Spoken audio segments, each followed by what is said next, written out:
Hey everybody, in today's video I'm going to be making a sourdough starter from scratch so you can see the day-by-day process. Alright, day one, here we go. The first thing I did was gather all my ingredients together, all 2 of them. So I'm using organic rye flour and bottled water, like lukewarm bottled water. That gives the yeast the best chance because it won't be fighting against the chlorine in the water or any pesticides that are in non-organic flour. I got out the old kitchen scale and measured out 120 grams of flour and 120 grams of water. I was going by weight because I was trying to be as accurate as possible, and I was following the recipe in a book called the Bread Bible. I wanted to try to follow one recipe all the way through and not get lost in the weeds in internet comments and people just using a ton of different methods of making their sourdough starter.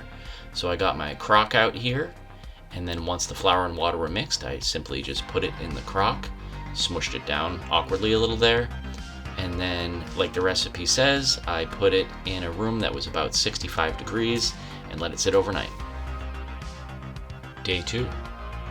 On day 2, there's nothing to do. You're not supposed to add any ingredients or remove any of the starter. I just wanted to see what it looked like. I couldn't resist, so it looked exactly the same as it did on day 1, which wasn't a bad thing, but that's where it was. So I put the lid back on and waited another 24 hours. Day 3. So this is day 3. It looks the same as it has for the last 2 days. Maybe a little more condensation on it. There's a strong yeast smell to it. It's definitely not a bad smell. It doesn't really smell like sourdough bread yet. So now I'm gonna follow the directions from the book. I'm gonna take about half the starter, throw it away. I'm gonna add a half a cup of bread flour and half a cup of bottled water back in, mix it up, let it sit for another 24 hours. Okay, about half a cup bread flour this time, half a cup of water. And here's where I made my mistake. So in this recipe at the beginning, you use half a cup of warm water and a half cup of rye flour.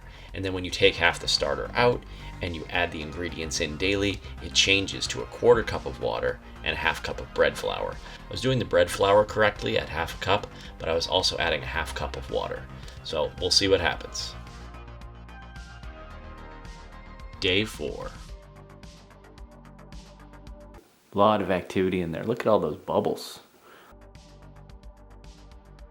It doesn't smell bad at all. It's like, the book described it as kind of a citrusy smell. I get a little bit of that, but it's definitely like a pleasant smell. There's so much activity. That's really exciting. So yet again, I take out about half the starter. I'm using a paper plate here, one, so I don't make a mess while I'm trying to get to the trash can, but also so you guys can see the consistency of the starter and how much I'm taking out. Then I add the ingredients back in. I still haven't realized my mistake, so I'm still adding half cup of water and half cup of flour, and then I let it sit for another 24 hours. Day 5.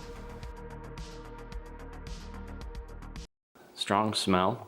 Still smells good though. Still has that citrusy kind of smell. A lot of activity in there, a lot of bubbles, a little bit soupier than I expected it to look. At this point, I'm starting to realize I may have made a mistake. But it still has activity, so I guess that's good. So apparently I've been doing it wrong for the last couple of days. I've been putting too much water in, long story short, but the starter is still active. There's a lot of bubbles, still smells good. I'm going to try to fix it by just doing what I should have done for the last couple of days. We'll check back in tomorrow and see how it's going. I think it's going to work. Shouldn't really be a problem. It's just a little wet right now.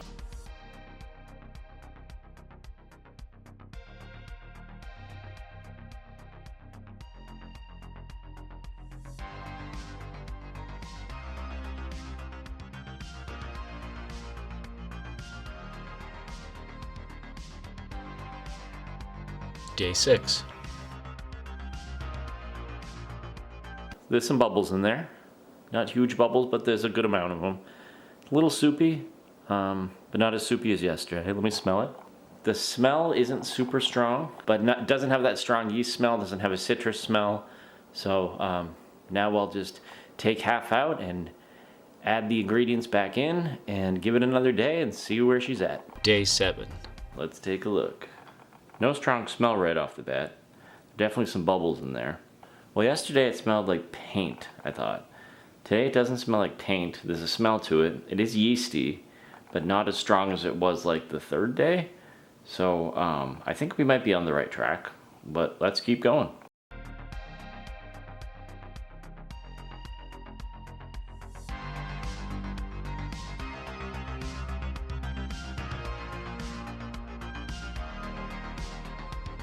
Day 8. On the 8th day, I checked the starter to see if there's any significant changes in look or smell, and it pretty much looked and smelled the same as it did on day 7, so I just continued the feeding as scheduled. I had read a few places that said it could take up to 2 weeks before your starter is ready to make bread with it, so I really wasn't discouraged. I just kind of kept going and waited till the next day to see what happens. Day 9. Alright, it's day 9 of the starter. It seems to have stagnated. The last 2 or 3 days, it's about the same. Few bubbles, same kind of smell, still activity, still alive, no bad smell, but I just kind of want to make sure it keeps moving along. So I looked up some things online, and it may be getting too cool at night here in the kitchen on the counter. So I've read a few things you can do. One is to put it in the oven with just the light on. So I think I'm going to try that for at least the next day and see if that helps boost the activity a little.